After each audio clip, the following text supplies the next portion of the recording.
All right, today it is my privilege to have Sam Wallace on the show today, and he is the Senior Museum Coordinator at the Atlanta Braves. Not a bad gig if you can find it. That's right. Hopefully nobody else finds it because I'm the only one that there is. So. That's right. You're the number one. That's I would like to not give that up anytime soon.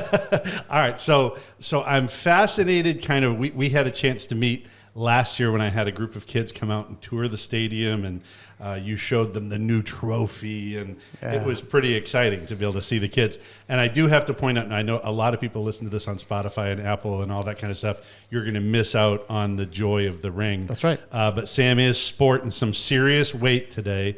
So those of you who do watch the show on YouTube, you get to actually see it. But we'll drive some business to YouTube. Yeah, there we go. So you'd walk with a limp with that thing on. Yeah, it can't be an everyday thing. It's would weigh me down, hurt my fingers a little bit to wear it every day, but it still hadn't lost its shine, so I still get to wear it. It's funny, when I started, I'm sure we'll talk about, but when I started working for the Braves, it was in 2000. Right.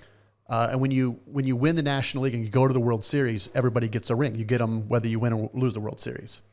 And so the Braves had been to the World Series in 1991, 92, 95, 96, and 99. Leading up to. Right. And so they had rings all the time. So when I started working for the team in 2000, everybody said, "Oh, you're going to love it here. We get rings every year." And we go, and so I went to work in 2000, and I waited 21 years to get my ring. Oh, so, my goodness. Yeah, it's still special to me, and I'll wear it as often as I can. Yeah, that's I can right. take it. I'd be wearing it like sleeping and looking at it. Oh, I told my wife all the years leading up to it. I said, if I win this, I'm never taking it off. That's right. And she thought that was silly, and turns out she was right. But I had no idea they've gotten bigger over the years. Yeah, they are enormous. All right, so I did love, on this show we talk a lot about the idea of really students. I mean, trying to prepare students for the idea of walking into what life is going to look like, and recognizing that you can be a leader in your sphere of influence, and you don't have to minimize your faith. You're a great example of that. But I also love, your story is so unique from the perspective of you had this crazy lunatic dream, which you are now literally living out. Okay. And so with your story, I think I have to kind of walk a little bit chronologically. Sure.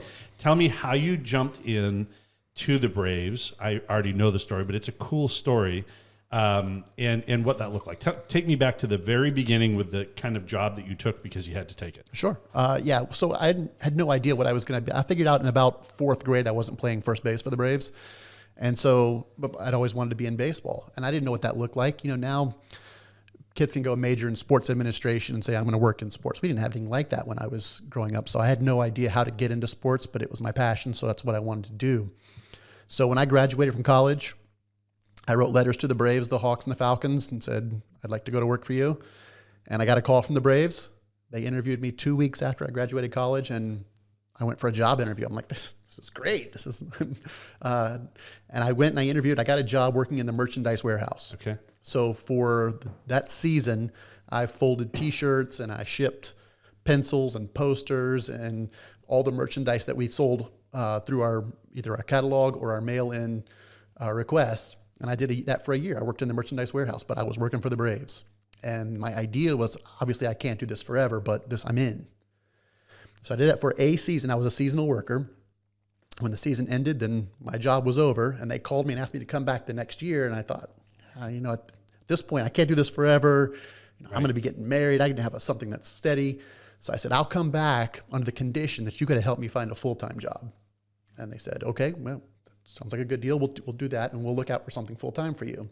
So I did go back to the merchandise department, worked there for about another month or so, and they said there's an opening in the museum at Turner Field. We have a museum inside the ballpark, overseeing tours. Phenomenally well done. Tours of the ballpark. It's just beautiful. Yeah. So that's when I jumped on that, went and interviewed there. Got that job working in the museum, where I would oversee tours, which is, I didn't really particular interest in tours, but tours where we're talking about baseball seemed to fit me. So I went and worked there. And because the museum took care of all the history of the Braves, that's right up my alley because I spent my entire life watching the Braves. Mm-hmm. So I took to that and was able throughout the years to move. I still oversee tours, but less and less in the day-to-day tour operations and more into the history of the team. To the point where now I'm the historian for the team and I handle all the history in the archives, which is the fun parts. So let me pause just because you mentioned like you've been watching the Braves. Only because I work with Rebecca. I understand kind of you take watching the Braves to kind of a brand new level. Like so kind of walk us through what it is to be a true Braves fanatic, because you were one before you got the job. Sure. So basically my routine growing up was when I would come home from school. The Cubs were always on TV during the day because they didn't have lights at Wrigley Field until '88. So they always had day games, and they had a national network. They were on WGN. So I would come home from school, and I'd watch the Cubs game. And I didn't like the Cubs. I'd pull for whoever they were playing against. But I'd watch that Cubs game, and that would go until dinner time. And then right after dinner, the Braves would start. And at my house, we watched the Braves every night. And that's the beauty of baseball, is it's an everyday thing for 6 months of the year. And so that was just our schedule worked around baseball. And so I would watch the Cubs game, eat dinner, watch the Braves game, and go to bed. And that was my routine every day. My dad's a huge Braves fan, baseball fan. That just were in our family. So my sister is, I am, and we ordered our lives around the baseball season. So yeah, the first season I remember watching was 1982. I remember watching that season and know all those players, and every season since. So it's gotten easier as I've gotten older, where we can record games and make sure I don't miss anything. Right. And so I've taken that kind of, some would call it passion, some would call it an obsession, a little psychotic, but I've passed that on to my children now. They're the same way. That's great. And so my sweet wife orders our life around every half inning. Whenever she asks the children to do something, it's always, okay, I'll do it after this half inning. and she tolerates that. And so that's sort of the way our family has worked. It's gone to another That generation. Awesome. I love kind of the fanaticism of that, but also just in such a healthy pursuit. There are worse things you could be following. So, all right, take me back to the gig though, because we kind of high sped through in the merchandise a year and a couple of months. The next one, you challenged them with this idea of find me a full-time gig. Walk me through, because becoming the historian wasn't just an overnight thing. Sure. So walk me through what that looks like. Yeah, part of the deal though is to make an ultimatum of I'll come back, but you got to help me, is I had to have some value. So part of the learning process for me was I don't want to work in a warehouse the rest of my life, but I better do a good job at what's in front of me, or else I'm not going to get another chance at something better. Great lesson. And so I had to learn how to fold T-shirts to the glory of God. Like I got to do this in such a way that they would want me to do it again. So that was part of it. And then when I get sent to the museum housed all the history of the Braves, so all the artifacts.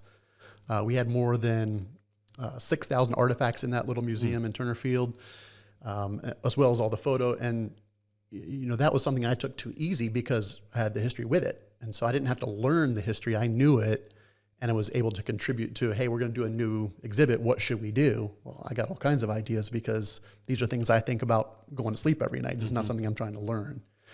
So to be able to take that passion and put it into the work, I had an aptitude for it.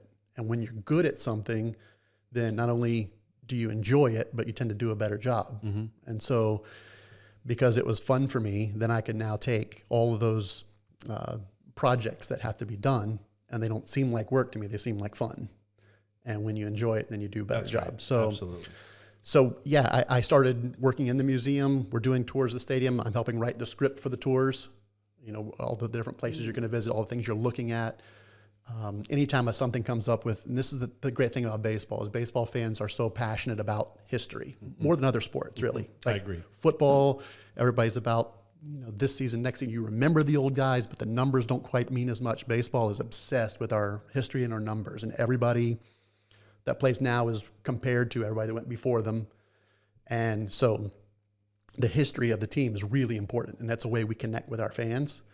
Even now, I do an orientation presentation for every new hire that we hire, no matter what their job is, whether they're an accountant or whether they're in sales or whatever they're in. I go over a history of the entire history of the team for them so that they can embrace. And that's part of your job. Yes. And so that every employee of the team will embrace our history and know this matters to our fans, so it better matter to me. Not players as well. Don't do it for players. Right. Employees. Unless they ask. I have done it for players. If players are interested, we'll walk them through the stadium and show them the exhibits and the history, and some are more into it than others, but typically there's something for everybody. But the full-time employees, if you're going to work for the Braves, you're going to have an appreciation for our history. Okay. And so that's kind of a fun deal too. But again, that came out of working in the museum where the history was built in. And working in the museum, does that take place your whole second year? in the organization? Yes. So I started in the museum, and I stayed in the museum until we moved out of Turner Field. Okay. My office was actually in the museum itself. And, the Braves surprised the world when they announced they're moving to Cobb County. Right. Surprised everybody, including the employees. There were a handful of people that knew. That was it. It was the best kept secret in the history of the world. Wow. And it had to be. It had to be in order to pull it off. But it was done really well. So I found out same time everybody else, actually the morning of the announcement, that we're moving to Cobb County. And it didn't make too big a difference for me. I'm a Gwinnett County guy. I've lived here my entire life. So the drive to Cobb County is not any different to me than going downtown. It was just a different route, same distance. But when I found out we're moving to Cobb County, we had all kinds of planning meetings. And I sat down with the architects and they asked, all right, tell us about what the museum's going to look like in the new ballpark. No kidding. We're going to make a ballpark, so tell me which one. Who gives you that invite? Like, who even puts you at that table? Well, there's going to be, everything's taken into consideration. We have a ballpark. We're going to make a new one. How do we take what's good about this one and put it in the new one? So I get asked, we know we're going to do this ballpark village around the ballpark. So the architects had this idea. Space is going to be at a premium. Let's take the museum and put it outside the ballpark. And I was adamant, absolutely not. There's no way. It has to be in the ballpark, because I had known from my colleagues around the league that Cincinnati has a huge museum, like a multi-story. It's probably the biggest baseball museum outside of the Hall of Fame in Cooperstown. But theirs is outside, and they really struggle to get people to come. People will walk right past the museum because they're there to watch a ball game and they're going in the ballpark. Yeah. And so I knew their story and how much trouble they had keeping up, paying for their museum, because they couldn't get people to drive attendance. So I insisted, new ballpark has to have a museum and has to be in the ballpark. I went away real proud of myself. I found out a few months later they decided, well, space is at a premium, and so if it has to be in the ballpark, we're not going to have a museum. And I thought, oh no, I overplayed my hand a little. And so we don't have a museum at the new ballpark. Instead, what we did was took that history that we had in a confined area at Turner Field, and we've spread it all over the ballpark at Truist Park.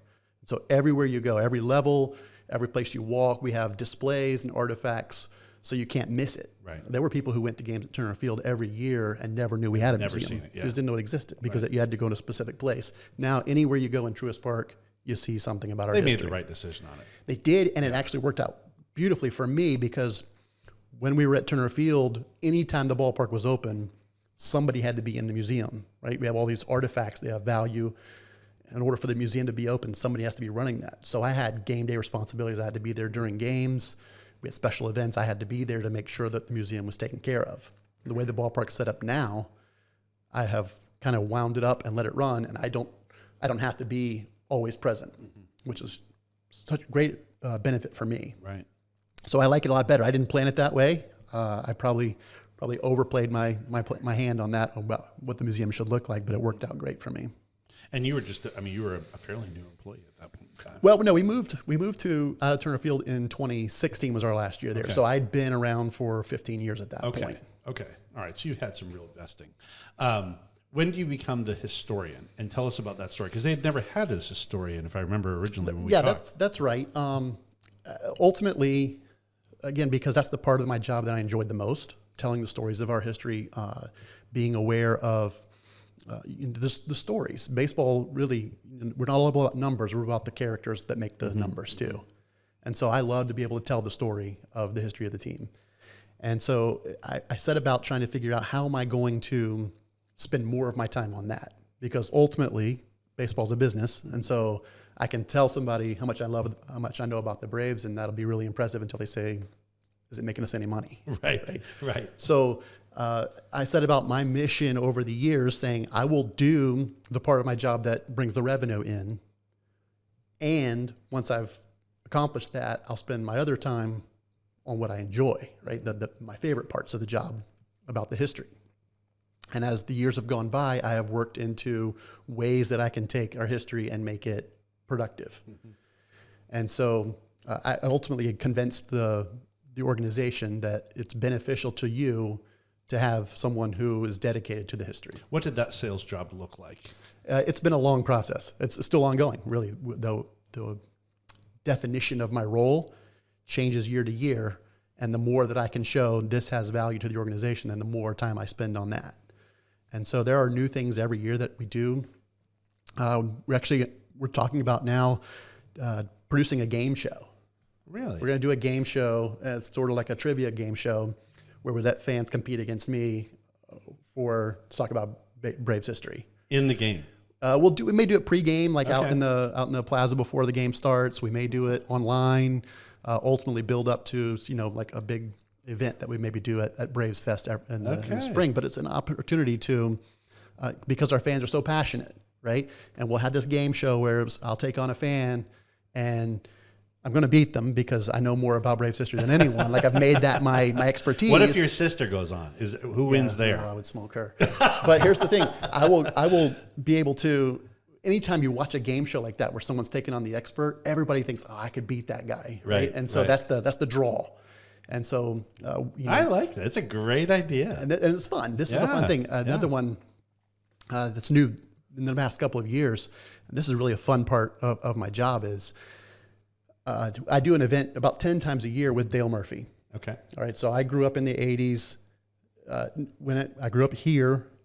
And when I was in school as a kid, nobody ever asked you who was your favorite player. Right. Like it was a silly question because Dale Murphy was everybody's answer, right? You could ask who your second favorite player was. Sure. You get a variety, but Murph was the guy, right? So all of my years as a kid growing up, he was Superman. And so we've got an event now where about 10 times a year, he and I do a presentation to fans. No kidding. Where they bring him in, they go to he has a restaurant right across from the stadium. They spend the day with him at the restaurant, and then he brings them over, and they get to watch the game with him. But before the game starts, I will go up, and he and I will do a history presentation. And I'll tell about the history of the team and the ballparks, and we've got a nice little kind of flow working out where I know how to set him up to tell his stories, and he knows what questions to ask me. And That's so cool. And then we do a stump. And working with one of And I your get to work with the heroes. guy that I watched my whole life. That's amazing. And he and I have become good friends now. And I would never, when I was 4, he was the greatest thing in the world. And now, Yeah. I mean, get to just hang out with them, that's so. living the dream. It is. I mean, that It really that is. is literally living the dream. sure. And that's the kind of thing that doesn't feel a lot like work. Right. And I talk about that a lot about, you spend most of your life at work, Right. your adult life. You spend, whatever it is, 70% of your work week or your week is work. And so it better be something that you enjoy. Otherwise, you end up spending your entire life longing for the weekend and Right. wasting your life. So the line between what's work for me and what's play, the fuzzier I can make that line, the better, because it means I enjoy what I do. Well, and the more that your work is a calling, the less it feels like work. Yeah, I think that goes back to what we were talking about with aptitude. Right.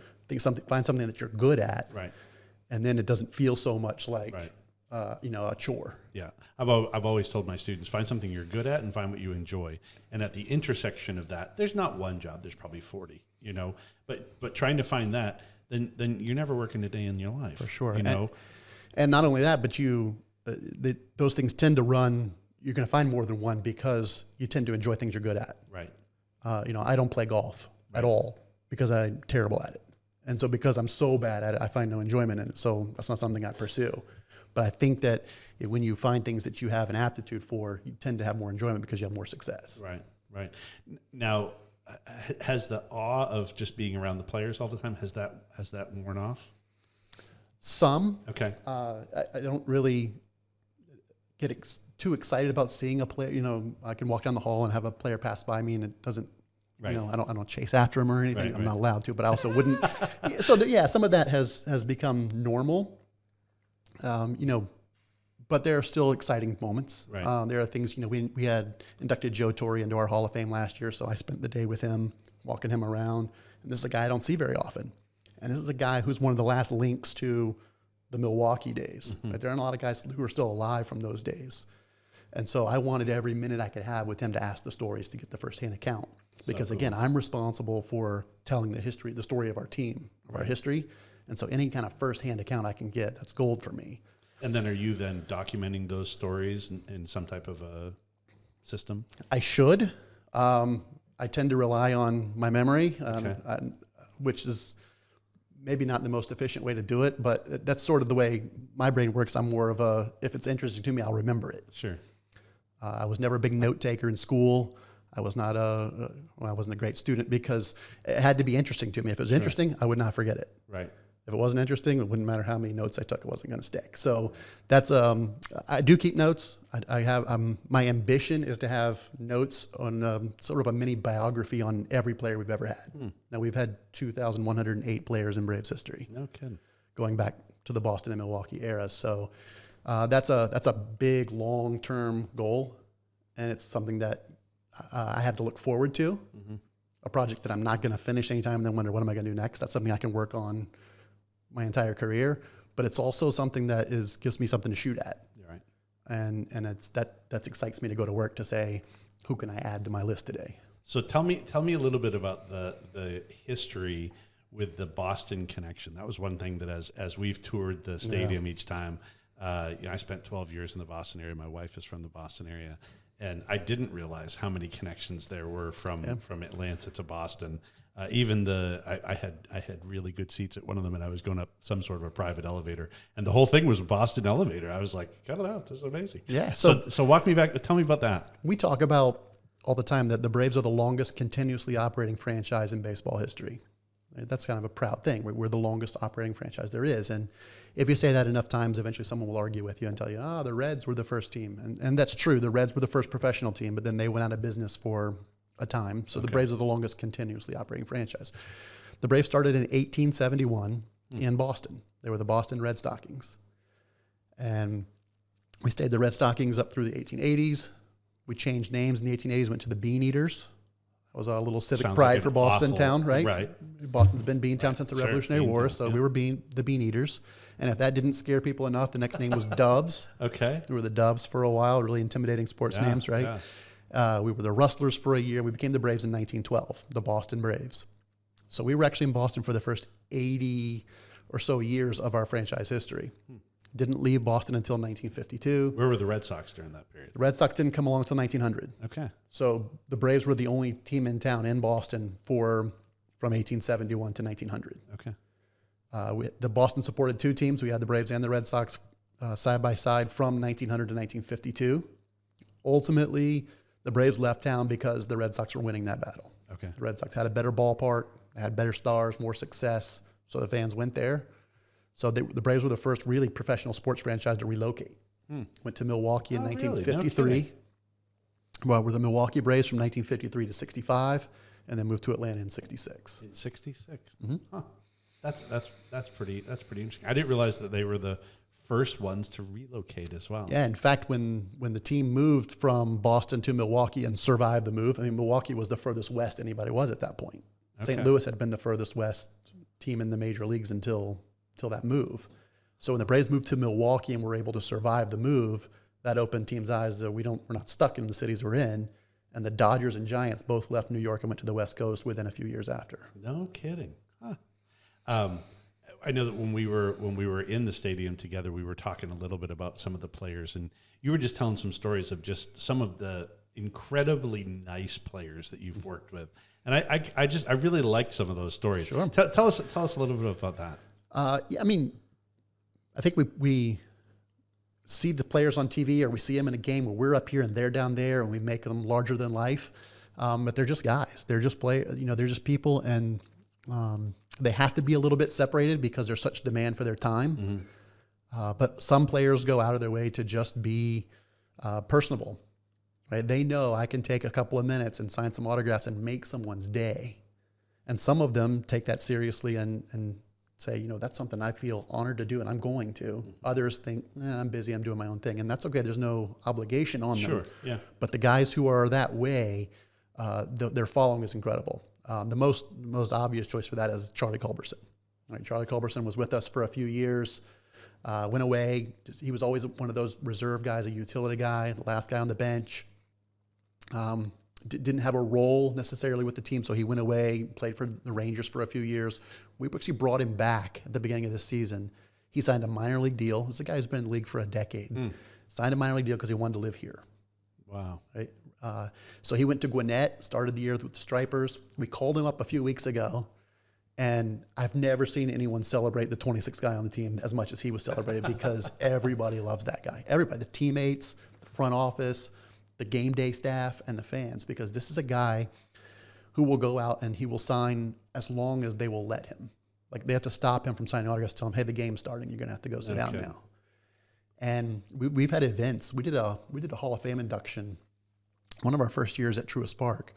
And at these Hall of Fame inductions, we would sell tickets to it. They have 500 guests would come, would pay, and they would have one player at each table. So you'd have 10 people at a table who bought tickets, and they'd have a player at their table. Right? Cool. And they'd pay for the opportunity to sit with a player at this ceremony. Right. But we would ask them, don't ask for autographs at this. It's kind of a formal event. Just enjoy being with the player, ask them questions and things, but try not to bother them with autographs. Don't wander table to table. And then before the event would end, we would dismiss all the players and say, you guys go, fans stay behind. That way they don't get bombarded. And so it was my job to get these players out of there without having them attacked by all the masses. And so we had this all set up. The players are dismissed. I would get them back into the stadium, into the clubhouse where they're safe, and then we would dismiss the fans. And so I'm working hard, making sure everybody's got where I think I've done my job. And I come back in and I see a mass of people in one giant circle. I'm like, someone didn't get out.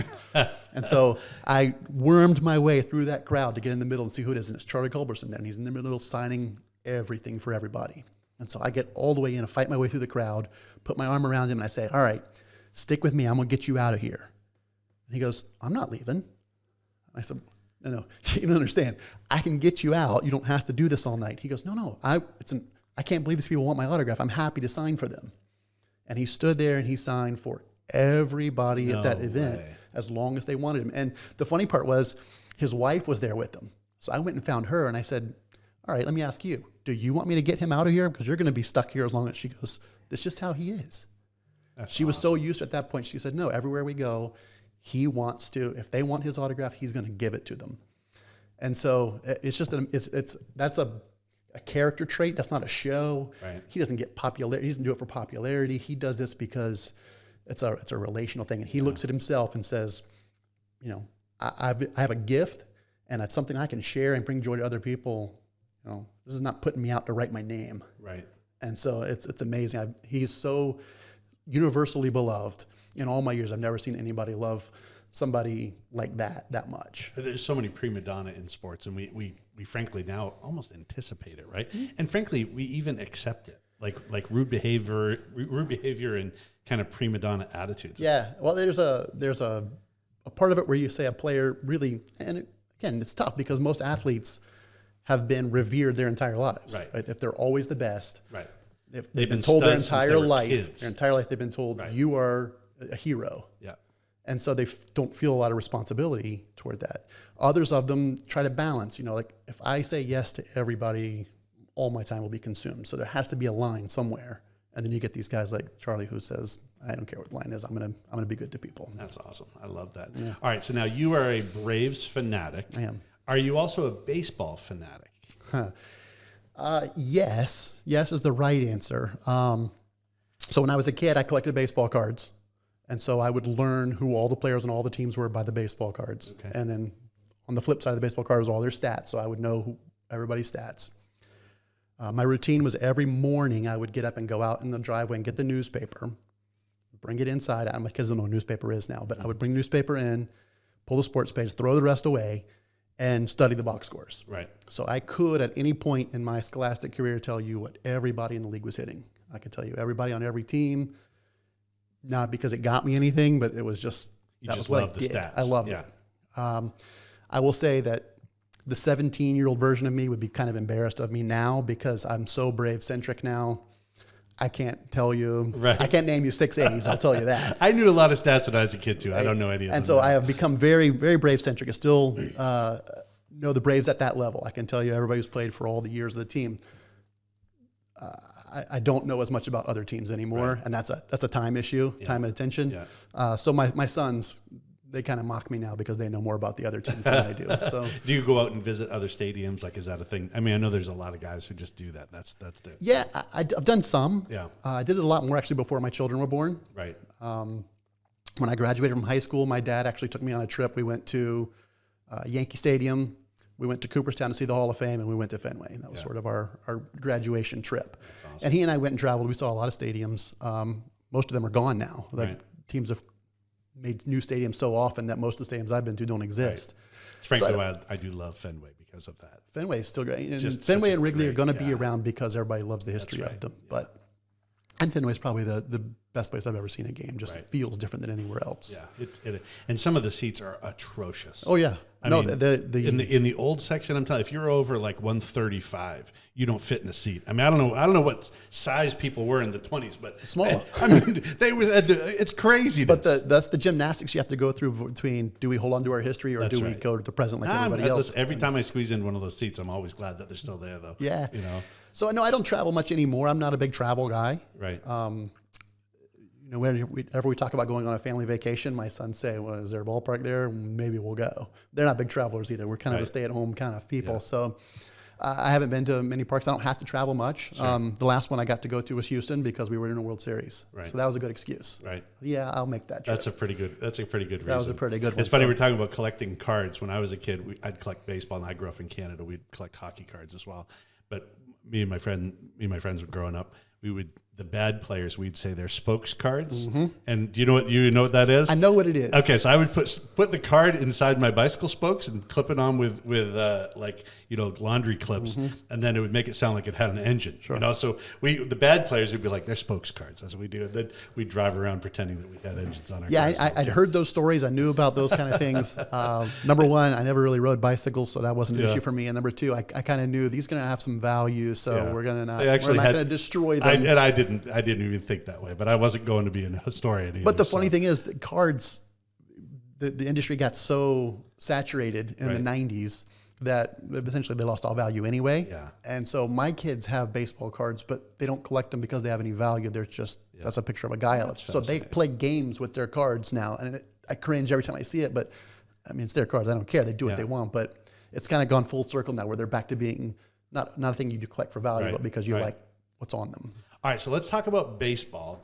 I've done a lot of reading over the last couple of years about the decline in attendance at baseball games. Now, that's not true of the Braves, Right. but it is true of a lot of baseball stadiums. There's a lot of discussion over the speed of a baseball game. Yeah. They're even making some attempts to speed up the game. Right.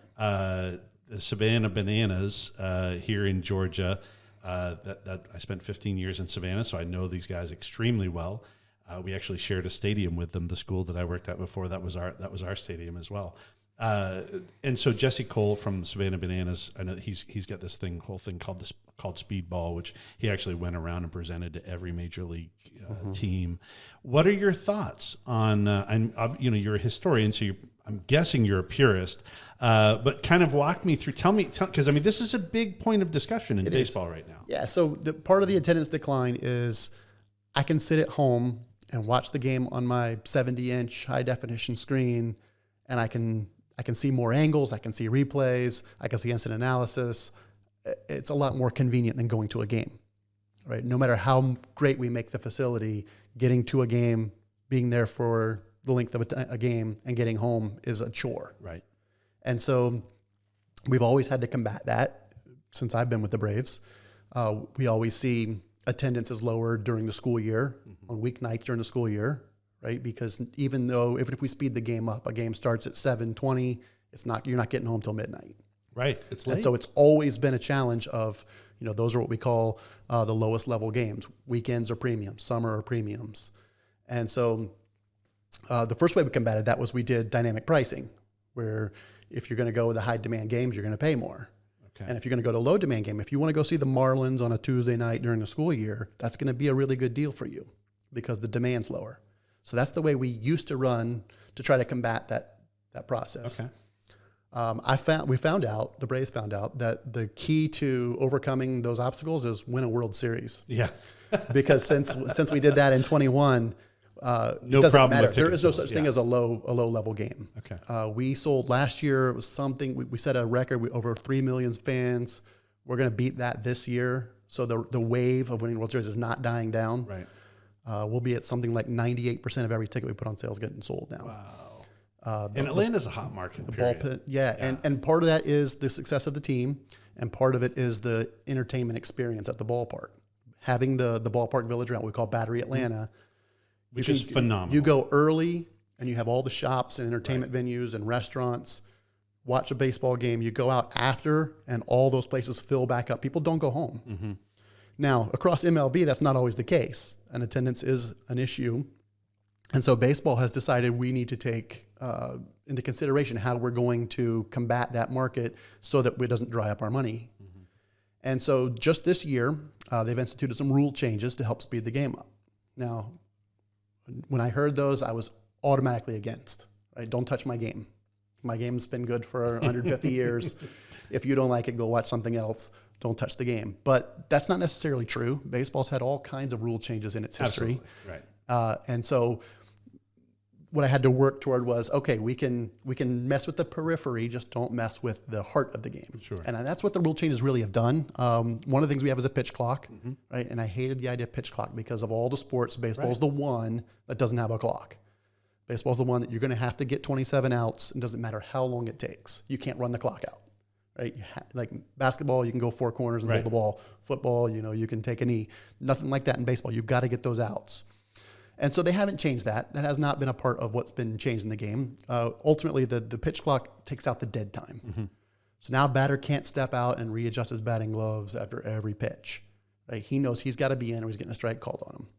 And that was a nuisance for like a week. Mm-hmm. And now the players are used to it, mm-hmm. and they don't think about it anymore. They step out, they're right back in. And so we've cut the dead time out, and we've trimmed a normal game time from over 3 hours down to under 2.5. And if I can cut half an hour out of that experience without changing the essence of the game, now not only do I keep the attention of a generation that doesn't have much of an attention span, absolutely, right, but I can get those families home before midnight on a weeknight game day, right? And so it speeds up everything without getting to the core of the game. And that's been universally applauded. I don't hear anybody anymore complaining about the clock. Very positive, yeah. And so that was, in a way, it was a risk. Anytime you try to touch a game that's such history-laden as baseball and you want to change anything about it, you're going to get pushback from people like me. Mm-hmm. But it has worked so well that the risk has paid off. The benefit has been huge. And another idea that kind of on the flips on the business side was if we got fans in the park less time, we won't be able to sell them as much food and beverage. Mm-hmm. And so we've had to then respond to that and have some ingenuity for how we're going to make up that difference. And so we've become better at the process of selling food and beverage. Mm-hmm. We use the technology to quick pay to cut down the face-to-face time. So now we can get people in and out of lines quicker. And we found we can sell just as much as we did before. It just took a little effort to make up the difference. Right. The design that they did for Truist with all like a live, work, play environment is so unique. I did my undergrad fairly close to where the Orioles are, and they had it, but it felt like it was part of the city, but mm-hmm. it was an integral part of the city. So it was actually cool. Like it was but this takes it to such a brand new level where it really feels like one complex that has, I don't know how many restaurants, how many apartments, how many condos. Like, it's just crazy. The vibe, though, that it sets up is such a cool vibe. They did an amazing job. Yeah, it's worked even better than anticipated. So other teams have done things like this. The Cardinals have a ballpark village that they built around their stadium. Mm-hmm. In old places, again, like Wrigley or in Baltimore, those stadiums are in the middle of a city block. Mm-hmm. So it's just where they had enough land to build a stadium, and it just turns out they're in a neighborhood now. That's right. That's a tough process to recreate because those parks have been around so long. Right. So it doesn't really work to say I'm going to put a ball field in the middle of a neighborhood. You're not really getting that land, and it's not going to work out as well because you can't control what's around you. Mm-hmm. So the Braves were the first organization to build the ballpark village and the ballpark at the same time as one grand vision. Okay. So the Braves, they purchased over 60 acres in Cobb County, all with the design of we're going to have these things. That's why it's called the Battery Atlanta, because the battery in baseball is a pitcher and a catcher that work together. Right. And so the battery is all the shops, restaurants, live, work, and play outside, and the ballpark inside. So we're going to keep those things working together. I actually didn't know that. That's there cool. You go. And so it's worked so well, not only giving fans an opportunity to do other things at the ballpark, but it's a source of revenue for us. We own all that land. So every shop and restaurant and hotel that's on that property brings revenue into the team, which we can feed right back into success on the field, which drives attendance, which drives those businesses. And so that cycle works for everybody. Fantastic. But the system has worked so well, even better than we imagined it, that since we opened in 2017, we've had more than 100 different sports teams all different sports from all over the world come to see how it works. Oh, really? Because everybody that builds a stadium moving forward will do it this way. So it's really become a pattern. It's the like pattern. An example. You can't not do it this way because of the revenue stream that you'd be giving up. Fascinating. And I didn't realize that they owned all of those. The only part of the Battery that the Braves don't still own and manage is the apartments and condos. We found out pretty quickly into that we didn't want to be in the landlord business, so we built them and sold them off as a one-time revenue stream. They're still on our property, but we don't run the day-to-day. Okay. But we do oversee all of the businesses and restaurants, shops, hotels that are on our land space, and it's expanding. We have a whole division of the Braves now called a Braves Development Company, and that's what they do is manage that growth. That's awesome. Well, how's the team looking this year? We're having a really good season. It's interesting. We haven't really hit our peak. That's what's really kind of fun about them. The team is, we have the best record in the National League. We have the biggest division lead, and we really feel like we haven't hit our stride yet. The team is top to bottom. The lineup is loaded. We feel pretty good about our odds of taking in our 6th consecutive division title, which would be the longest active streak in baseball, and the 2nd longest active streak in professional sports. Only the Kansas City Chiefs have a streak going longer currently. Wow, I like having the historian here. This is cool. I know things. Yeah, that's really neat. So we haven't even hit our stride. I jumped in on my very first Stripers game a couple weeks ago. Really enjoyed that. I have not been out to the Braves yet this year, so I've got to get out there. Do you still go to all the games? I don't. I could. I have the opportunity to go to games, but I live over here. We've just actually moved into Hall County, and so it's about 45 miles from home. And so for me to go to a game, I would go to work, drive that 45 miles, drive it home, pick up my family, and drive it back, go to the game and drive it back. That's a lot. Yeah, that's a lot. So I don't go to that many games. We probably go to 5 or 6 a year with my family, and if that's going to happen, I'll probably will take the day off and take them one trip. Right, still one trip. We go to all the postseason games, right? I can justify that to everybody to make those trips. So the routine now is I will go to work during the day, come home. We will order our schedule around first pitch, and we sit down as a family and we watch every 162 games a year. That's awesome. You guys sit down as a family, watch every single game. Oh yeah, it's an announcement, right? When we start getting close to game time, let's not miss first pitch. Make sure everybody's settled and in their place to watch that game. That is awesome. I love that. Sam, hey, I really appreciate you jumping on the show. You are such a cool example of having a dream and now living that dream every single day. I also know you have such an active and personal faith, which you carry into that realm as well. And it is so cool. It's really kind of that at the epicenter of what we do on the Joy of Leadership. It's that idea of finding that balance between having a calling that you are really, really passionate about and also being able to exercise your faith. And so it's neat to just sit here and hear the stories and to just see how that is applied in your life. So, man, listen, I thank you so much for being on the show today. Yeah, thank you. Thanks for having me. Thanks a lot.